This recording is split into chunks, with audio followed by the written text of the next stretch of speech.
우리는 하나님의 일을 하면서 하나님의 일을 내 재정 상황에 맞춰서 일할 때가 많습니다. 우리의 재정이 하나님의 일에 맞춰주는 그러한 아브라함과 같은 믿음의 사람들이 되기를 바랍니다. 오늘 말씀에는 아내 사라가 죽으면서 아브라함은 큰 슬픔에 빠집니다. 그는 충분히 애도하고 슬퍼할 시간도 없이 매장지를 찾으러 나섭니다. 하지만 아브라함에게는 문제가 있었습니다. 하나님께서 부름받은 후 그는 평생 나그네로 살게 되죠. 그 당시 나그네로서 매장지를 구입한다는 것은 쉽지 않았습니다.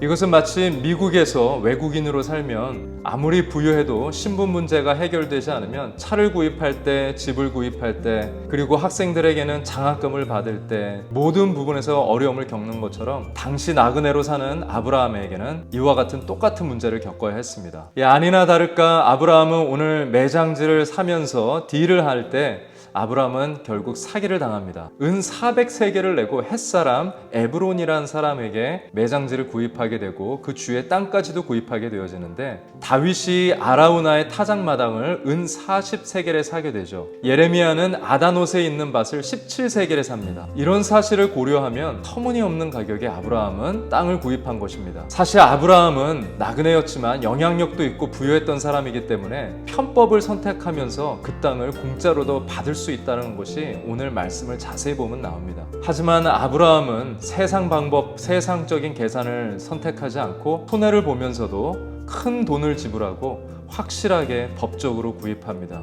그는 사기를 당하는 것을 알면서도 도장을 찍은 이유는 그 땅이 약속의 땅이기 때문입니다. 그는 그만큼 약속의 땅을 사모했고요. 그의 후손들이 그 땅에서 살기를 바라고 바랬습니다. 만약 아브라함의 이런 계산법으로 아브라함이 이 시대의 교회 지도자로서 또 교회를 위해서 이런 방법으로서 땅을 구입했다면 교인들이 얼마나 시험에 드는 일이 됐을까요? 하지만 아브라함은 이 땅을 보면서 400세겔이면 옆에 200세겔을 사는 게 낫겠다라는 세상적인 이치와 계산법을 따르지 않았습니다. 그는 조금도 주저함 없이 오직 하나님의 약속의 땅이라면 오직 그 이유, 그 목적 하나로 그 땅을 손해보더라도 구입한 것입니다. 오늘 그가 그렇게 결정한 대로 훗날 그의 아들 부부도 또 손자 부부도 거기에 함께 묻히게 되어지죠. 이제 우리도 아브라함처럼 약속의 땅을 침노해야 하는 믿음의 사람이 되어야 되지 않을까라는 생각을 합니다. 우리도 하나님의 일을 나의 재정의 상황에 맞추는 것이 아니라 나의 재정을 하나님의 일에 맞춰서 움직일 수 있는 사람들이 되기를 바랍니다.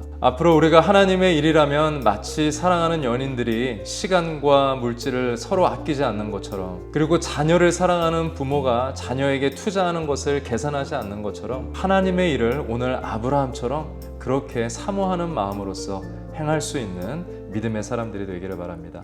이 시간 함께 기도하도록 하겠습니다. 하나님, 우리가 참 많은 계산과 이치대로 세상을 살아가는 모습으로 하나님의 일들을 계산한 적이 참 많았습니다.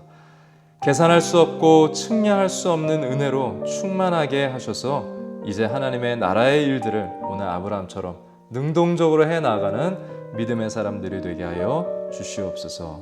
예수님의 이름으로 기도합니다.